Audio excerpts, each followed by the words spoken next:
All right, we'll go ahead and get started. I'm Casey Vance. I'm the Executive Director at Ames Historical Society.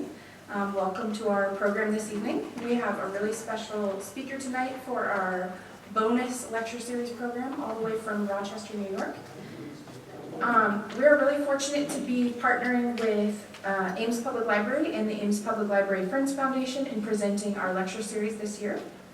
If you have not yet stopped across the street at the History Center to see our current exhibit, Exploring Historic Ames, Unique Selections from the Farwell T. Brown Photographic Archive, I encourage you to do so. The exhibit will be up until August 3rd, and we're open Tuesday through Saturday, 10 to 4. We want to recognize and thank those of you who are currently members of the Ames Historical Society. We couldn't do the things we do, including the lecture series, without your support. If you're not a member and you're interested, we do have some brochures available over on the table. Also on the table is a door prize drawing bowl. And the door prize this evening is a set of 3 Farwell Brown books. We just recently had book number 1 reprinted, and so we're really excited to have those back in stock. And so we'll draw for a winner of those 3 books after the program today. At this time, I ask that you turn off all cell phones and other electronic devices if you have not already done so. And we do have assisted listening devices available if you need one, so let us know if we can help you with that. And now I will introduce our speaker for this evening. Michael Lasser is a lecturer, writer, broadcaster, and critic. The University of Rochester Press will publish his latest book, City Songs in American Life, 1900 to 1950, in June of this year. He's also the co-author of America's Songs, The Stories Behind the Songs of Broadway, Hollywood, and Tin Pan Alley, and the author of America's Songs 2, from the 1890s to the post-war years. His nationally syndicated public radio show, Fascinatin Rhythm, has been on the air since 1980 and won a 1994 Peabody Award. A graduate of Dartmouth College, he's the former theater critic for the Rochester, New York Democrat and Chronicle, and speaks often at museums and universities around the country. In 2010, he was named a Thomas P. Johnson Distinguished Visiting Scholar at Rollins College. Join me in welcoming Michael Lasser.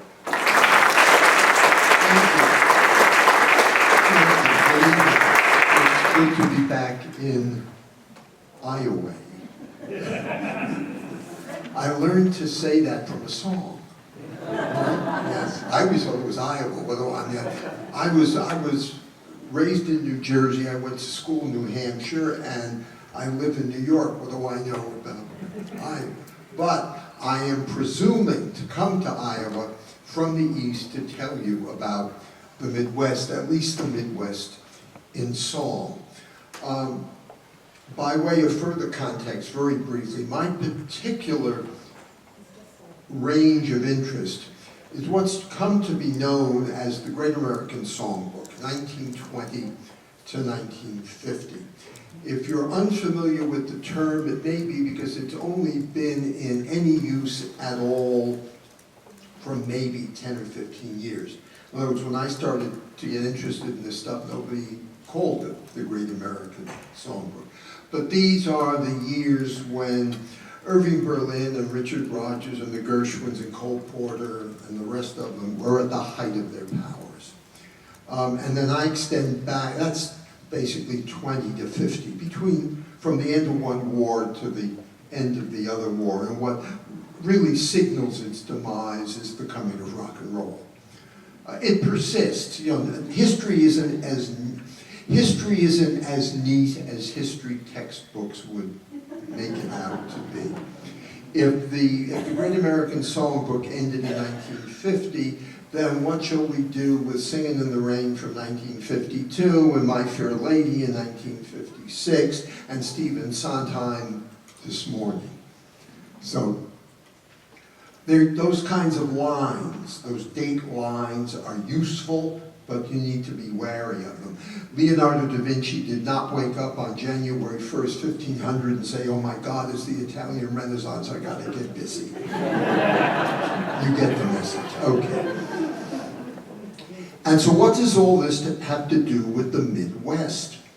The Midwest was a popular subject in songs mainly between 1890 and 1920. Roughly, here we go again with those brackets, roughly.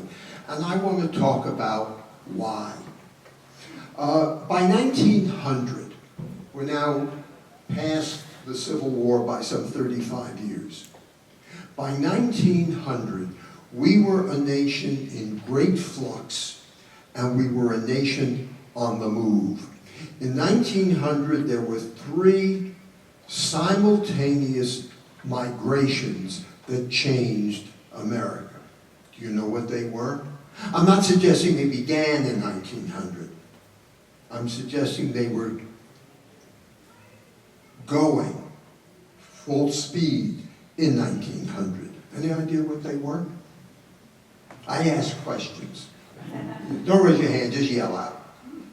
Black migration from South. The great migration from the South, that comes actually a little later, but you're very close, and it's part of a larger migration in which people from the South and the Midwest who were either the children of slaves in the South, many of those who came north from the South were African American, or they were the children of, or grandchildren by now, of the people who had settled the Midwest. You know, the first pioneers did not go to California. Where did Daniel Boone go? He went west, he went to Kentucky. The Northwest Ordinance created Ohio, the Northwest, Ohio, Indiana, Illinois, and one other state. Michigan, thank you.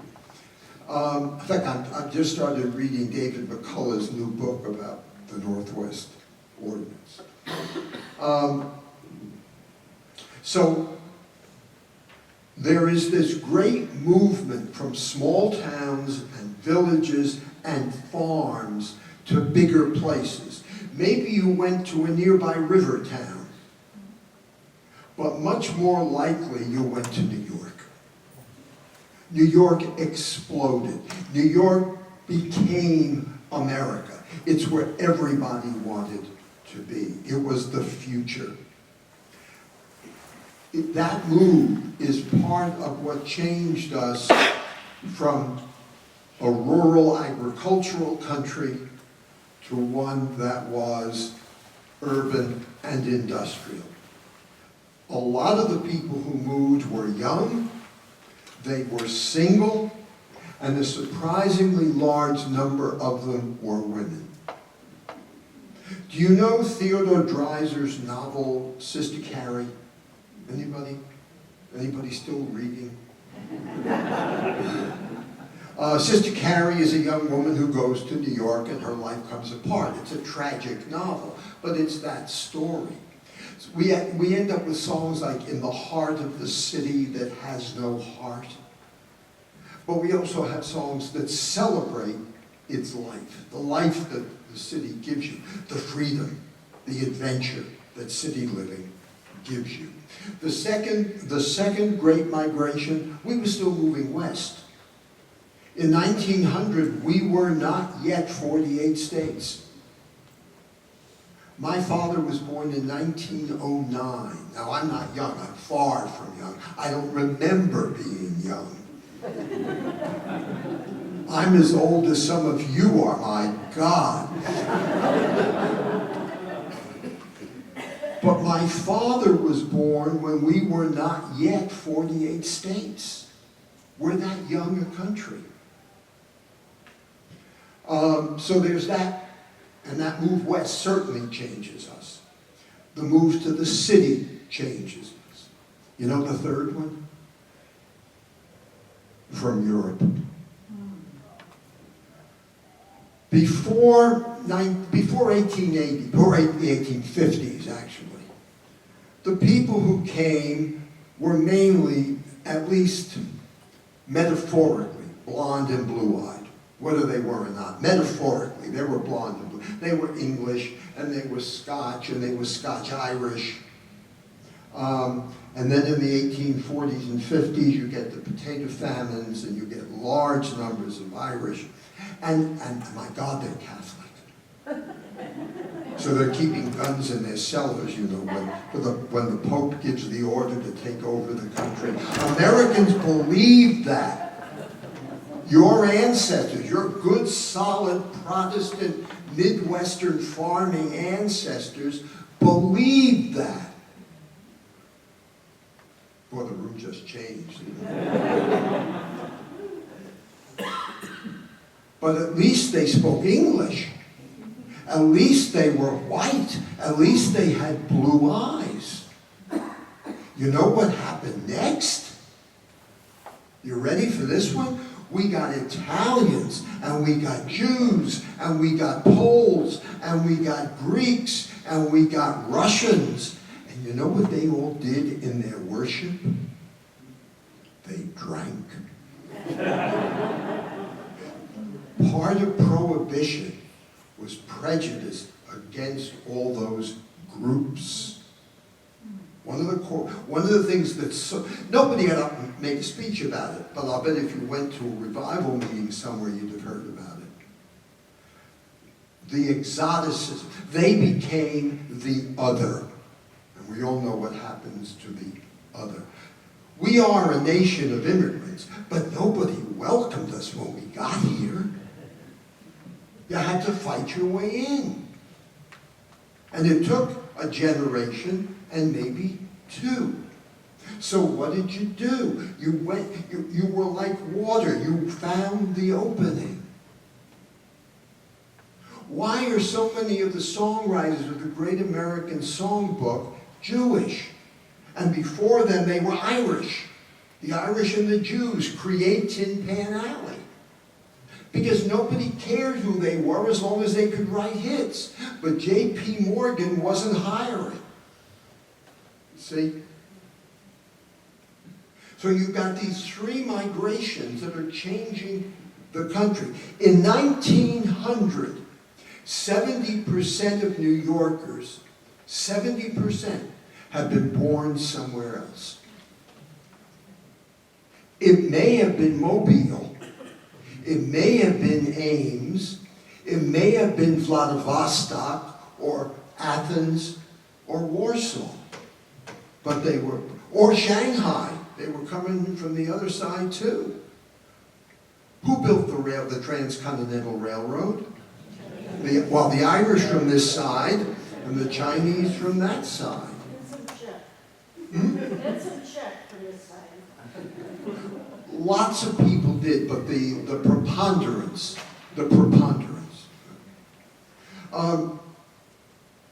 And yet, in many ways, with all these changes, and we ultimately embraced them. Took a while, but ultimately, we remained, in many ways, a conservative people. So what happened to the farm? What happened to the village? What happened to the small town? Just because we moved to the city doesn't mean we rejected them. It does mean we redefined them, and we redefined our relationship with them. We're living in the city, and our memories are what? When we go to sleep at night, we don't dream about the city. Those are not our memories. Those are our experiences right here, right now, today, this minute, tomorrow morning. What are we dreaming about? The farm and Mom and apple pie and Betty Lou down the road. Or Sammy down the road. Do you know why most of the songs, do you know why so many more songs are about women than about men? Because the songwriters were men. That's part of the answer. It's part of the answer. And because that courtly love tradition, going back to the Middle Ages, of the elevation of the woman, you know, she's made perfect and pure, which is the worst thing you can do to anybody. I mean, one of the great goals of life is to undo your purity. It's called I'm not even talking about sex. You have dirty minds. It's called getting an education, knowing something. And suddenly that purity, that blissful ignorance disappears or gets a dent in it. So that's the good news. You know what you call somebody who's 45 and pure and innocent? Well, the nice thing you call them is naive. I have some other terms that we won't go into because my wife will hear me all the way back in New York and scold me. The small town in our memory, in our dreams, becomes a new American Eden. And popular songs never lie, except maybe some bad ones. They always tell the truth. They tell the truth about dreams. They may not be your truth. No, this song may not be your truth. This song may not be my truth. But put the songs out there, and you will find songs that speak to you because they say something true to you. But you don't expect to wake up tomorrow morning and have it really happen. It's a song, for crying out loud. Doesn't mean it lies. Nothing tells the whole truth. And so songs tell the truth of dreams. And so we leave these places, but they draw us back. We don't go, but we dream about going. We want to be in the city. We made a choice, and it's great. It's a great life. We miss. So we get this double consciousness. Here's a song that Irving Berlin wrote around 1910.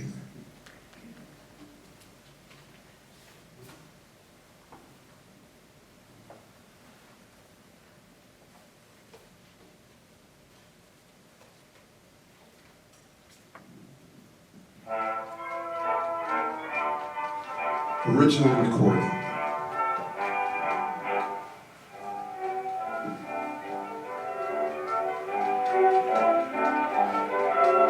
I was born in Michigan, and I wish and wish again that I was back in the town where I was born. There's a farm in Michigan, and I'd like to fish again in the river that goes beside the field of waiting corn. Lonesome so am I. Here's the reason why.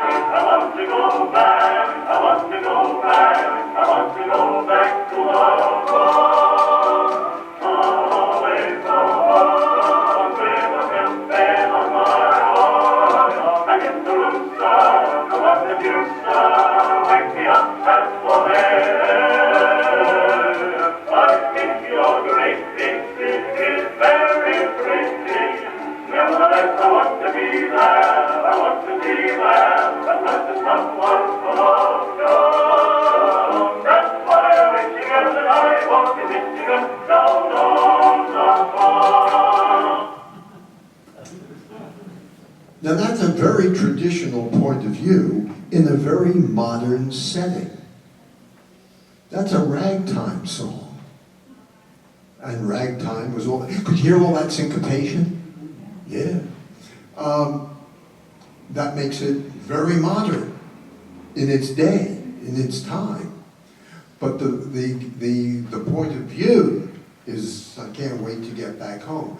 So we leave Michigan, and we leave Indiana, and we leave Iowa for Chicago and New York, but we dream of this return. We dream that one day we'll go back and we'll marry that girl, and we'll have our own farm, and we'll live the same idyllic lives that Mom and Dad did. Now, that's a premise, isn't it? It's not an examined premise. It's simply posited. Mom and Dad lived an idyllic life. And Betty Lou will wait for me as long as it takes me to get back.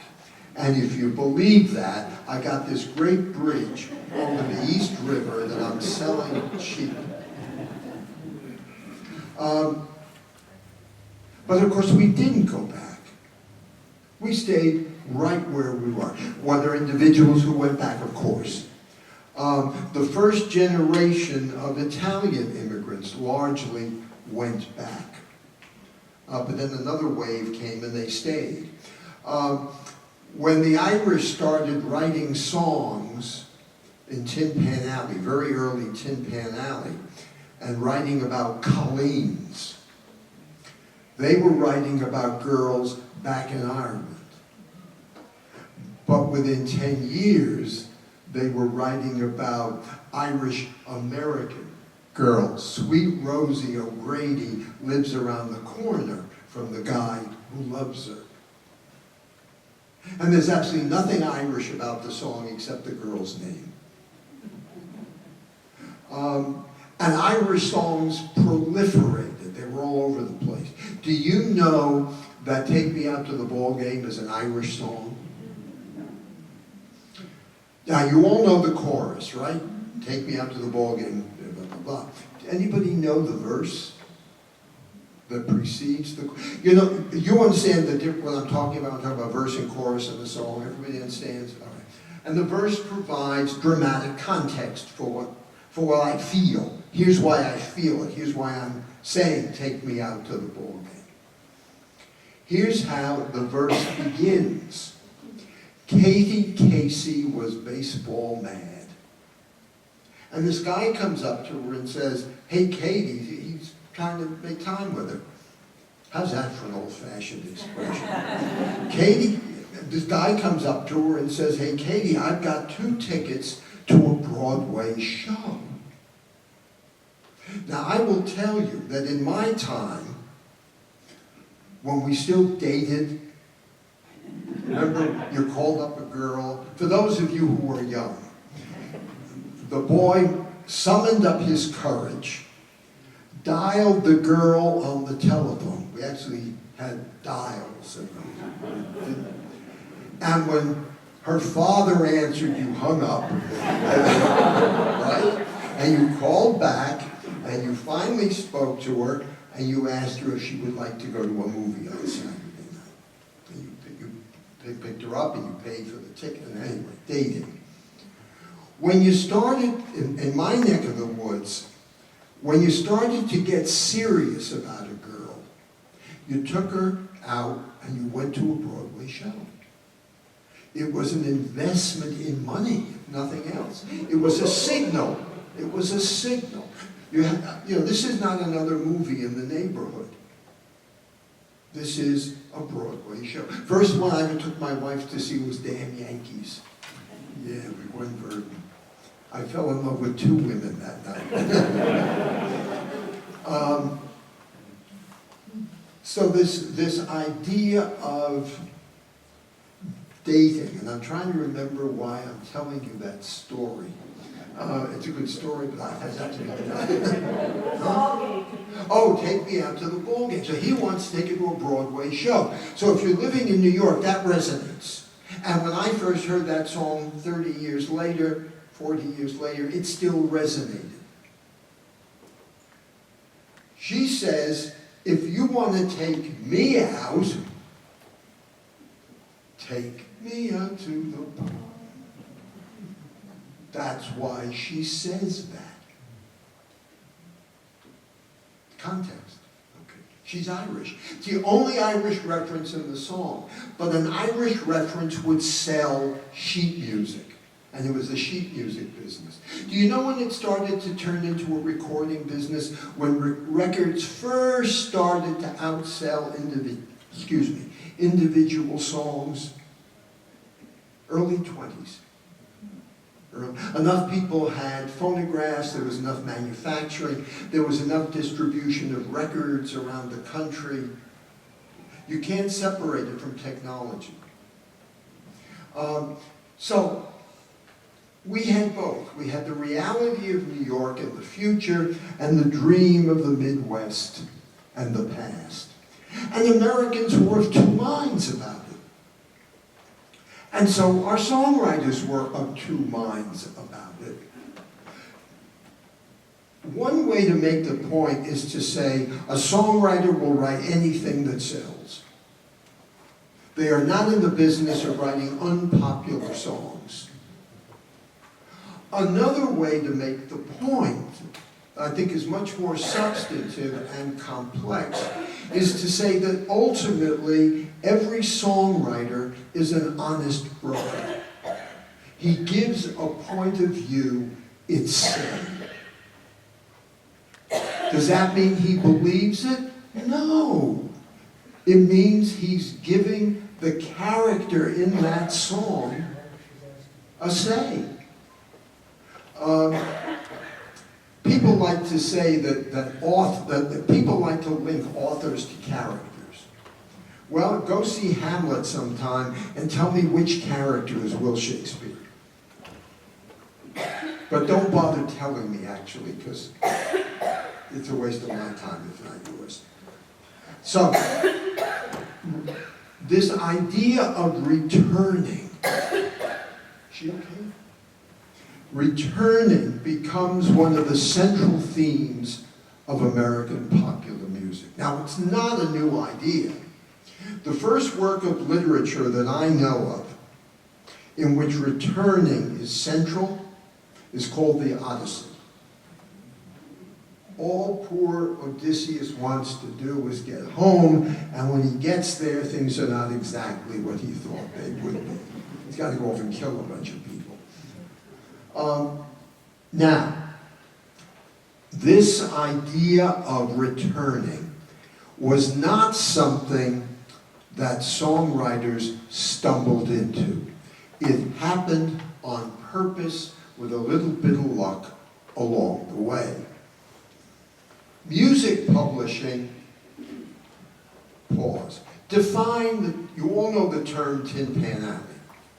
Define it for me. What is Tin Pan Alley? It's one of those things everybody knows but nobody knows. We all have this kind of vague... Poor part of New York where the- Sorry? Is it a poor part of New York where the Irish live? No, that's the Five Corners, much farther downtown. And you went there after dark at your own risk. It was the home of music publishing.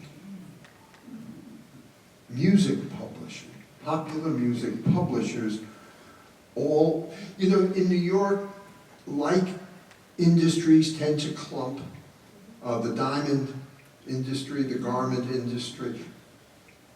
If you want to buy a diamond in New York, you go to West 48th Street. Because there are just rows of them. If you wanted to go down to the needle trade, you went down into the 30s on the west side. It's gone now. But the diamond district is still there. And so on. Well, the music business was over on West 28th Street. And it was called Tin Pan Alley. That was not the name of the street, it was West 28th Street, but it got that name. In those early years, Tin Pan Alley starts around 1895, when several music publishers from the Midwest moved to New York and opened up one or two are from New York and one or two are from the Midwest. And, Charles Harris from Minneapolis is a very important one. He wrote After the Ball and figured out he could make money writing songs, because songwriters didn't make any money. Stephen Foster died at age 37, broke. Not a penny to his name. It got better later, obviously. Songwriters make a great deal of money if they write hits. So they opened up their businesses in a series of buildings, narrow brownstones right next to one another on the same street. In those years, many of the songwriters were under contract to the music publishers. And so the music publisher reads that something important has happened in the news, and so he goes to his songwriters and he says, by tomorrow I need a song from each of you about. And he may publish all of them or none of them, and every publisher is turning out songs on that same subject. In the 6 months after Lindbergh flew the Atlantic, over 100 songs about it were published. There was one that was of any importance, called Lucky Lindy, and you can still find recordings of it. I'll bet you could go to iTunes and hear it. The music publishers realized that with all these young people from the Midwest, they had a new audience. We're going to write songs that they will want. Now, what's the logical thing to do? Songs about life in the city. They'd chosen to live this life. And there were some. I'm going to play you one in just a minute. But the songwriters were shrewd, the publishers were shrewder than that. No, they're going to want to hear about home. And nostalgia is one of those emotions that popular music was created to express. It's a perfect it. And so many more songs look back to what the newcomers had left behind. They traded in nostalgia because they realized that the loneliness we associate with homesickness is the kind of thing you can fit in 32 bars. And songs were 32 bars long. You know why? Songs were 32 bars long. They fit on a 78 RPM record. I'm going to play you 2 songs in a row. Irving Berlin wrote both of them in 1914. They are contradictory. But again, he's not writing about how he feels. The songs are not personal. They're about how we feel. And that's the difference since the 60s. In the 60s, since the 60s, you get songs that we assume are expressions of the feelings and experiences of the songwriter. They're personal, right? They're not about you. You're allowed to tap in and pay for tapping in to what somebody else thinks and feels, right? That's not negative, that's just an observation. Before, in the Great American Songbook, you need to make the distinction between sincerity and integrity.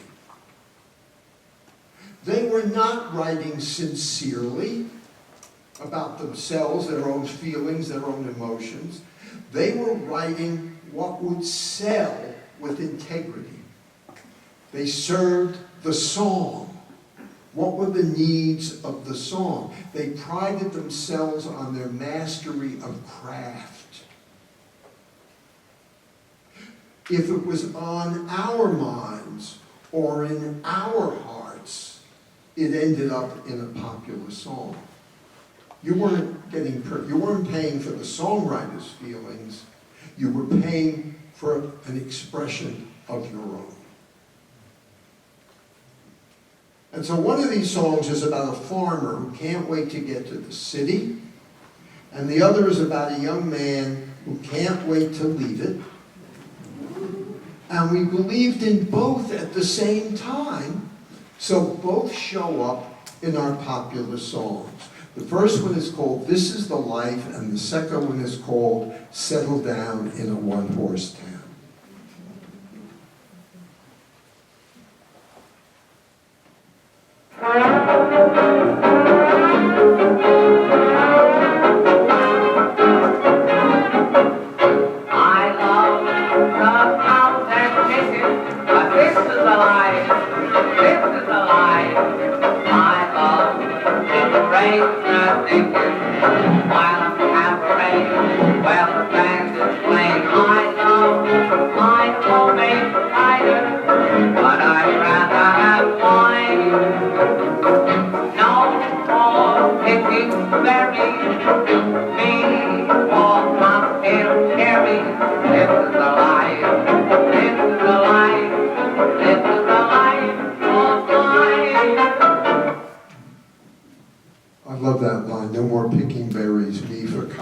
cherries. The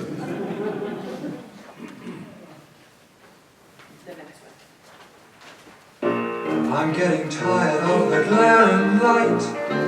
I've had enough of staying out at night. There's nothing in it, honey, on the bright. I'm through, all through. A little cottage in a one-horse town, that's where I'd like to go and settle down. I'd be as proud as if I wore a crown if I had you. Come, let's settle down in some small country town, away from all this care and strife. Far, far away from cabarets, we'll stay among the jays and live the quiet, simple life. And from the time the rooster calls, I'll wear my overalls and you'll wear a simple gingham gown. So if you're strong for a shower of rice, we could build a paradise out of a one-horse town. Remember I said that what we were imagining was a new American Eden?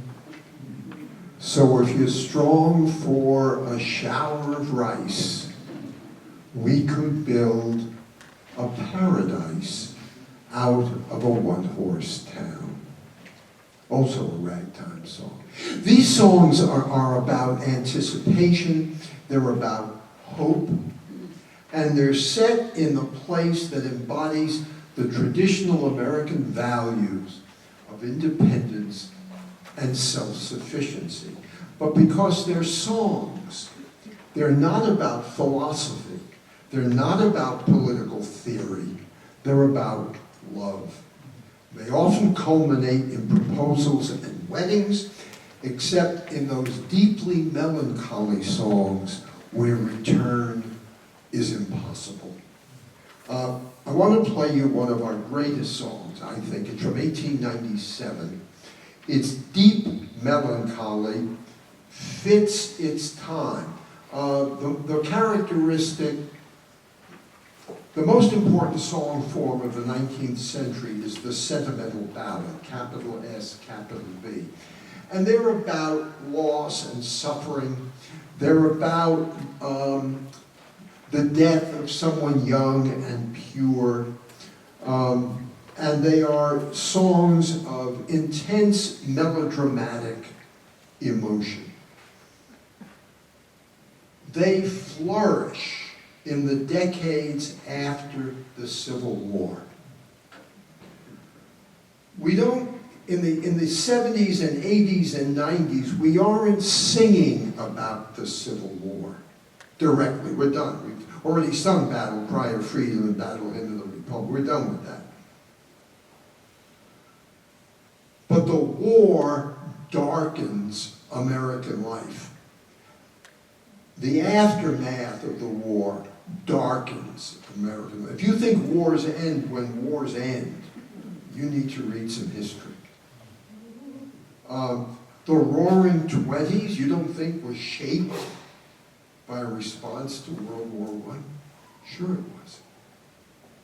You don't think what we became in the years after World War II, all those men who never uttered a bloody word about it for half a century, and that affected their lives. When you swallow that, it has to affect you and the people around you. Doesn't mean you become a raving maniac, but it affects you.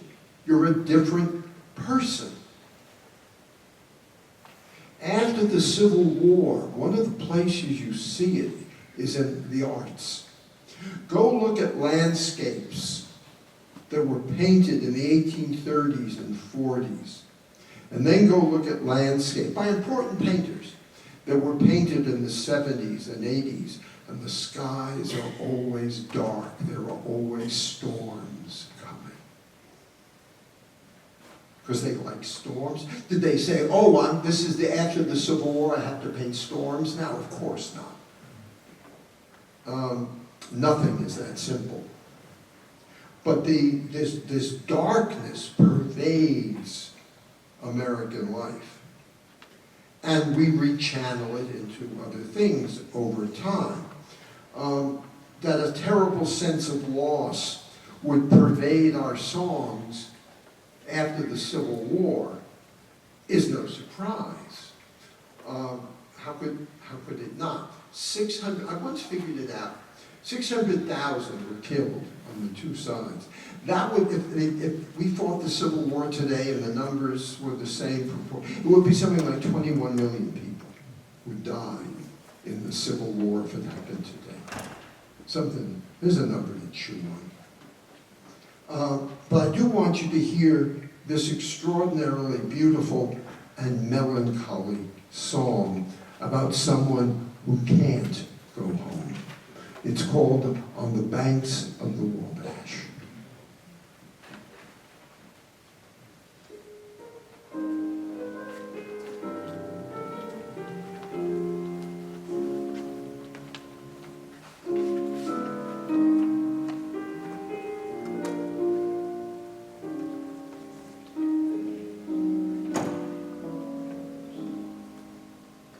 Round my Indiana homestead wave the cornfields. In the distance loom the woodlands clear and cool. Oftentimes my thoughts revert to scenes of childhood, where I first received my lessons, nature school.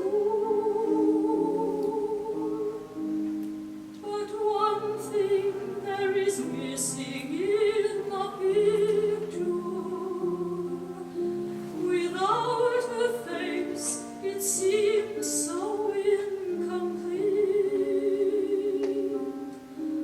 I long to see my mother in the doorway, as she stood there years ago, her boy to greet.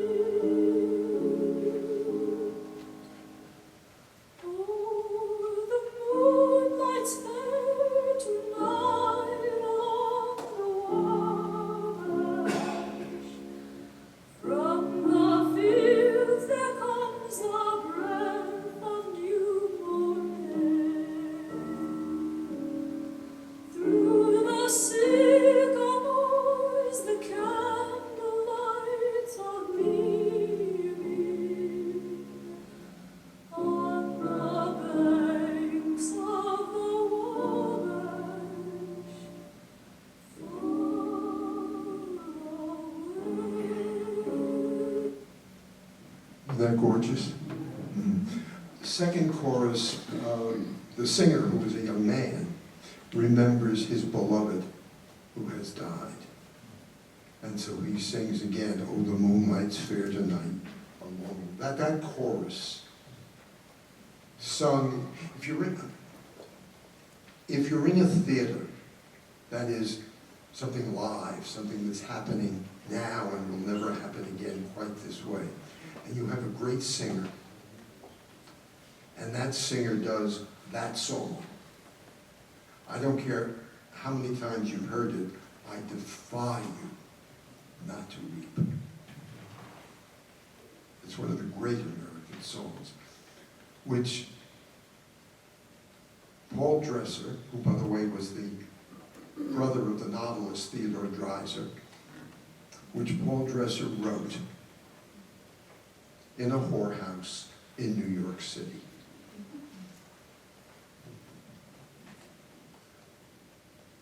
What's the moral of the story?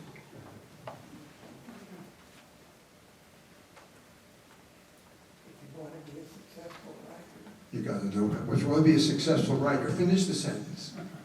If know how to write, and where you happen to be sitting doesn't matter.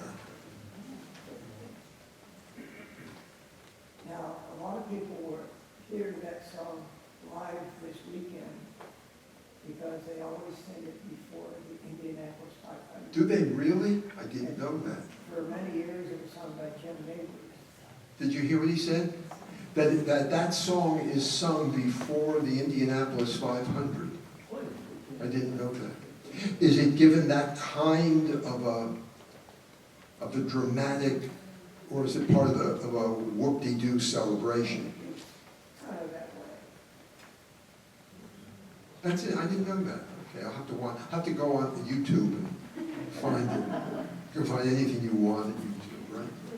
So, obviously, the longer we live, the farther we get from the Civil War, the more that mood fades. We come into the 20th century, we are jingoistic, we fight a jolly little war against Spain that Teddy Roosevelt thinks is just terrific.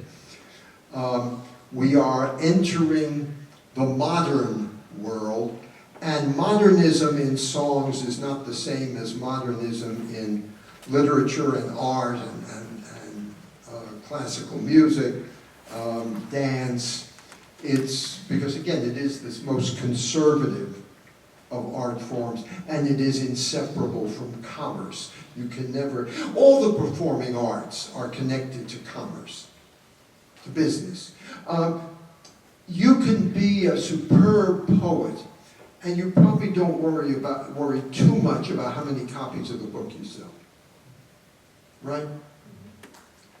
But if you're a playwright, you need a theater and a cast and a director, and see what starts to happen. It gets expensive. It's interwoven with commerce. But no form of the performing arts is more intricately and inseparably linked to commerce than popular music. Its goal is to be popular. And so, as we get to modernity in popular music, it takes us in a whole other direction. You'll have to have me back because that requires another hour, or get somebody local who can talk about it. And publishers are thrilled by the success of these songs about returning. Here's why. It wasn't just that the people in the city who dreamed about returning bought them. It turns out that the people who stayed in Ames and Keokuk and Davenport, don't push me, also liked them. Mom and Dad down on the farm liked them. And so it was not only the people who went to New York who bought the sheet music, it was the people who stayed home, who said, look at this nice song about Iowa. And here's an example of that kind of song that newcomers to New York and old-timers down on the farm loved in common. It's called Sweet Cider Time When You Were Mine. Do you anybody know it? Good. I love to introduce new I'll songs. sing it. You know it?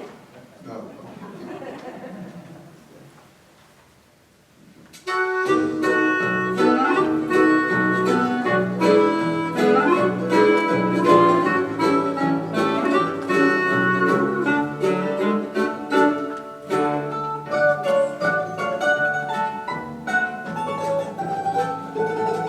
I'm thinking of a little town where bells are ringing, birds are singing on the hill.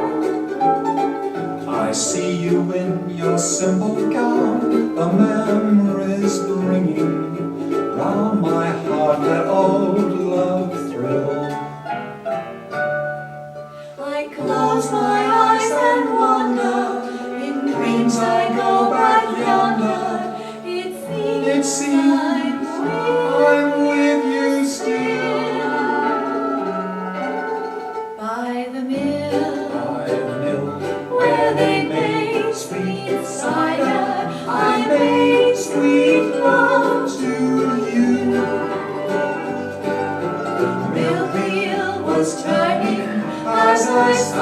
They're yearning for one kiss, the sweetest I knew. On the hill From the old town chapel, those evening bells would shine. I'll always remember that golden November, sweet silent time when you were mine. Nice, nice. One of the things I've read about 75 pages of the McCullough book called The Pioneers. One of the things I did not know, and you may not either, at least I'm hoping you won't, so I don't feel like too much of an ignoramus. The first town that they built inside the Northwest Ordinance Territory, they named Marietta, Ohio, right on the Ohio River. And one of the very first people who showed up, not in the first party, but very soon after that, had something like, came with 36 kinds of apple seeds. Because one of the charges that they were given was to grow orchards. So, do you grow apples in Des Moines? In Iowa? Yes. Is it an apple state? The Harrelson apple was developed in Iowa. Okay. Because New York is a big apple state. Washington, obviously, is a big apple state.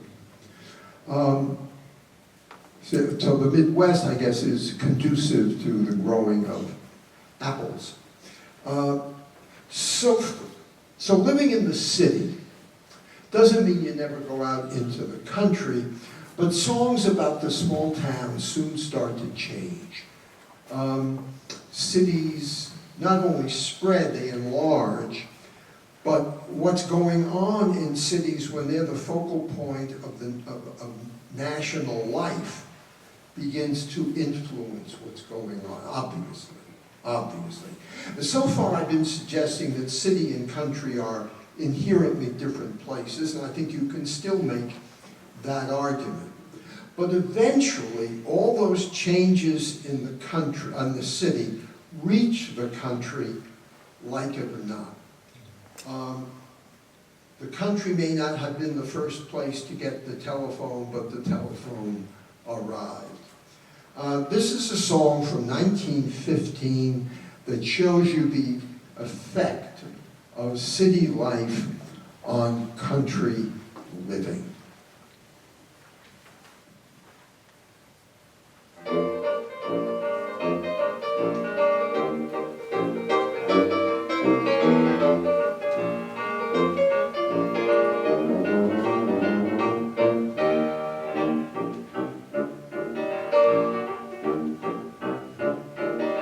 I was sad and weary-hearted, and I thought I'd take a rest.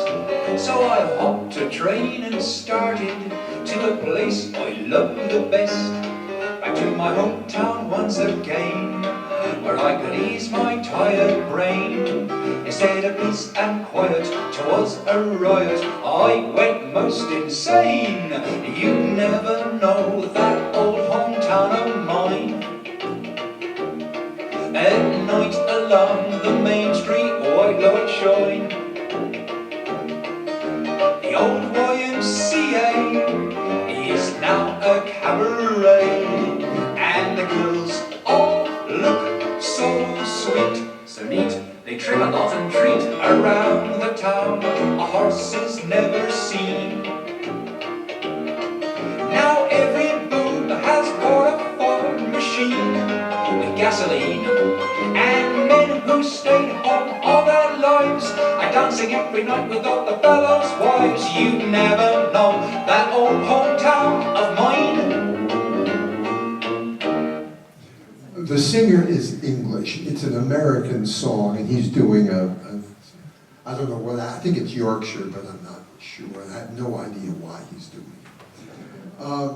So this is part of what's happening in America during the years I've been talking about. Most of these songs are love songs, but they're about something else as well. Rather than focusing on the nuances and intimacies of private emotion then made public in a song, they focus on the world. It doesn't mean that love was less important before, say, 1950. It means that with the coming of the 60s, you get songs in which there are two characters. There have always been basically two characters in songs, but it changes. There's you and there's me. Those are the two characters in love songs. Right? And that's sufficient. My feeling, no one has ever felt what I feel for you. That's nonsense, we've all felt it. Which is what suggests that the sensibility in this, and I don't mean this critically, I mean it descriptively. The sensibility in the song is adolescent. Because what does an adolescent know? His or her own feelings. And everything is filtered through them. You can't blame them. It can drive you crazy, but you can't blame them for it. Because they're only 16 years old and they don't know anything yet, right? I'm not being nasty. If I wanted to be nasty, I taught adolescents for 40 years. So if I wanted to be nasty about them, you would know. But before that, the songs were also about love. It was no less precious, but the world was real. The world was real. The fact that I love you doesn't mean I don't have to get up and go to work tomorrow. And then the depression, I'm just glad. There's a song from the 30s called Gee, I hope I get a job today. It's a love song. Because if I get a job, we can be married. See? Come away with me, Lucille, in my merry Oldsmobile. That's an automobile song. People are buying cars. The world is changing. Her parents are letting her go out in the car alone with this guy. There are no more chaperones. Family, social, sexual attitudes are changing. See? There's much more in that song than Come Away With Me, Lucille. By the way, the song is a proposal of marriage. Down the road of life we'll fly. But it's also an automobile song that reflects changing attitudes and values. As opposed to, I love you, I love you, I love you, I love you, I love you. Which I find eventually tiresome. So there's a focus on the love in the earlier songs, but also on the world, and that's part of what in them appeals to me. During the earlier years, cities were booming, the Industrial Revolution was changing, the Second Industrial Revolution was changing the way we lived, but we still longed to go back home. And so we sang songs about the places and the people we missed. And I thank you very much.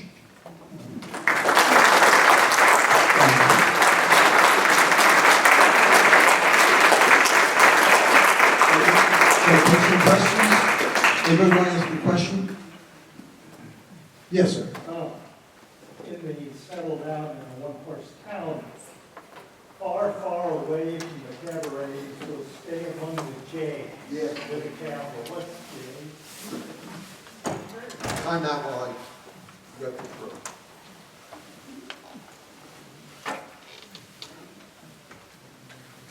Do you know the term, the slang term, rube? What's it mean? Not with it. There's more to it. Not with it is correct, but there's more to it. Unsophisticated. How come you're unsophisticated? Because you live out in the country.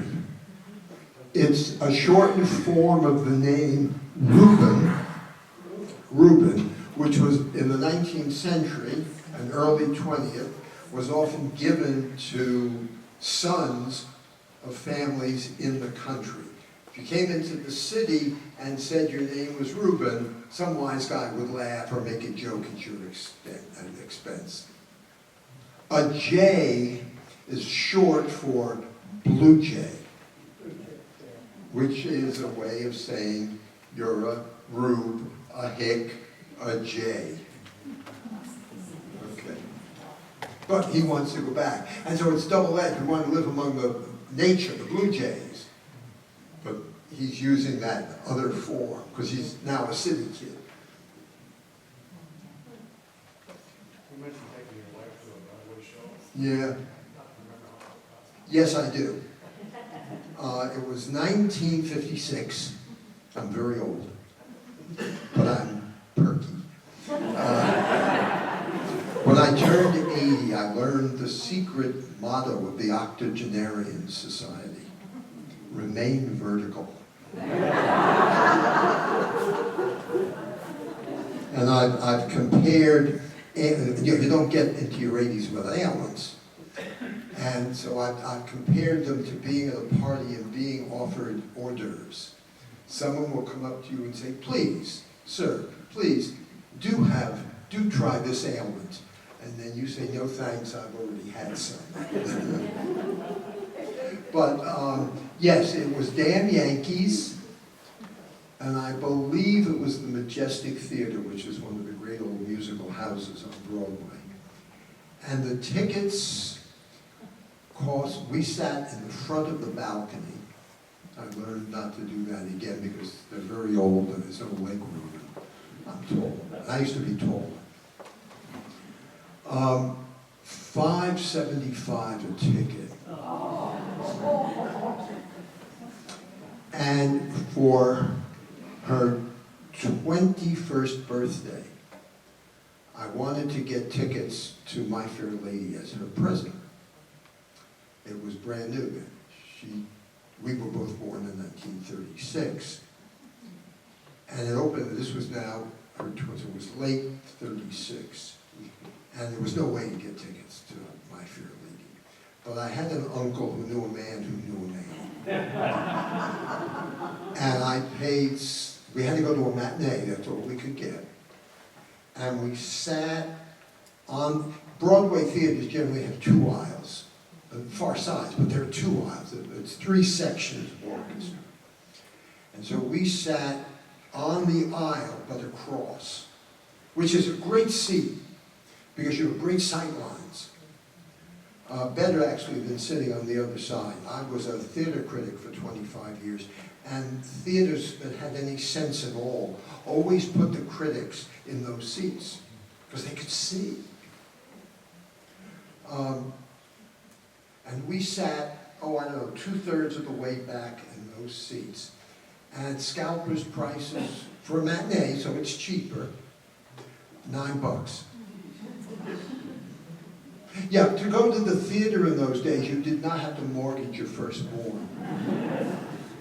When I was a teenager, even before I could drive, I lived in New Jersey, I would walk to the bus or the train and go into New York and just walk from box office to box office till I got a ticket. It didn't matter what it was. So you said that was an investment. How much was the movie then? Good point. I'm trying to think. Probably around 65, 75 cents on Saturday night, maybe $1, 90 cents. So you get, and a loaf of bread was, Do you know how the Publisher Street got to be called Tin Pan Alley? Yes, I do. I know as much as anybody knows. There is a story. It feels a little too good to be true. There was a newspaper man named Monroe Rosenfeld who became a songwriter. And he was doing a newspaper article on Tin Pan Alley. And he got an interview with Harry von Tilzer. Harry von Tilzer was an extraordinarily successful composer. You understand that most of these songs are collaborations. There's a composer and there's a lyricist. Harry von Tilzer was a composer. He is the more important of the Tilza brothers, but Albert, his younger brother, did write Take Me Out to the Ball Game, so. And also Shine on Harvest Moon, the music. Jack Norworth wrote the words, and I'll tell you a great Jack Norworth story in a minute. But Harry was a hugely successful, I once said that he was the Irving Berlin of his time, but without the genius. And he's taking them around to show him, and they're outside, and it's a hot summer day, and so all the windows are open, and so you've got hundreds of pianos all going in these cubicles where the songwriters work, all at the same time. And Rosenfeld is supposed to have said, it sounds like rain on a tin, but it sounds like beating on a tin pan. And it's stuck. It feels a little packed, doesn't it? But that's the story we have. Jack Norworth. Have you ever heard of Nora Bayes, the great star from early in the 20th century? She's a great star of Broadway and vaudeville. In those years, Broadway shows closed in the summer because it was so beastly hot. New York City is tough in the summer. Remember, it's a port, it's very humid. 4 of the 5 boroughs are islands. Did you know that? Only the Bronx is not an island. And so she would go out on the road in vaudeville. In fact, one year, her piano player, when she did that, was a young 19-year-old fellow named George Gershwin. And she was a star and a diva, and you didn't mess with Nora Bayes. She was tough. Women who were stars in those early years were brutal. And it wasn't about power, and it wasn't about money. It was about independence. And you needed the power and the money and the ruthlessness to get the independence. And there were no more than 6 or 8 or 10 of them. Nora Bayes was one of them. She died in 1924, so this is the beginning of the century. She had 4 husbands, not at the same time. You know, some people collect stamps. Nora Bayes collected them. By the way, her name, she had that nice Irish name, Nora Bayes. Isn't that nice? Her real name was Leonora Goldberg, and she was raised in the Midwest somewhere. But by the turn of the century, it had become an advantage, at least in show business, to have an Irish name. They got here first, they made their way sooner. See? Irving Berlin's real name was not Berlin, it was Israel Berlin. But he thought Irving Berlin sounded more American. Jacob Gershwins became George Gershwin. It was common. It was common. His poor sister, Frankie, figured she'd change her name to Gershwin, and then she married a guy named Goldovsky. So she became Frances Gershwin Goldovsky, and she could never fill out a form that was always. But she made a recording late in life. In fact, it was so late in life, if you listen carefully, you can feel her false teeth rattle. And she sang Gershwin songs, and she said, I know how to sing them because George and Ira taught me. And they're wonderful. They're wonderful. Anyway, Jack Norworth is husband number 2 for Nora Bayes.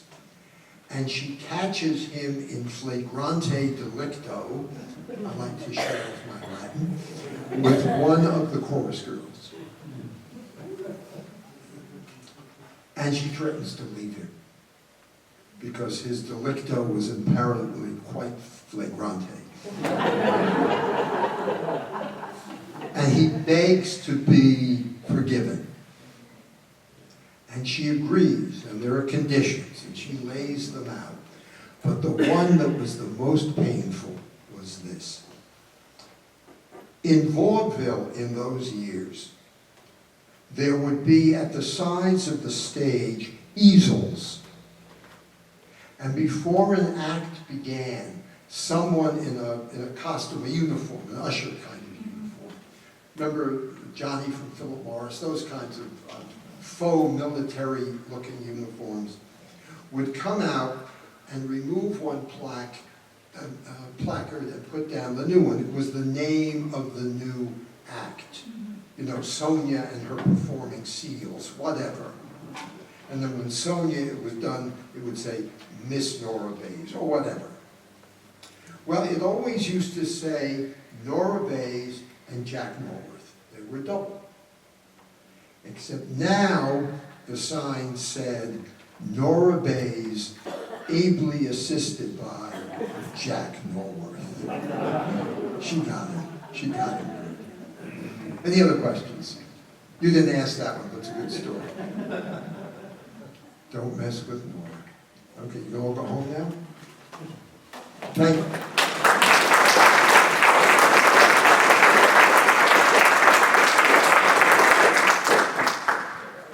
Ginny Huntington, are you still here?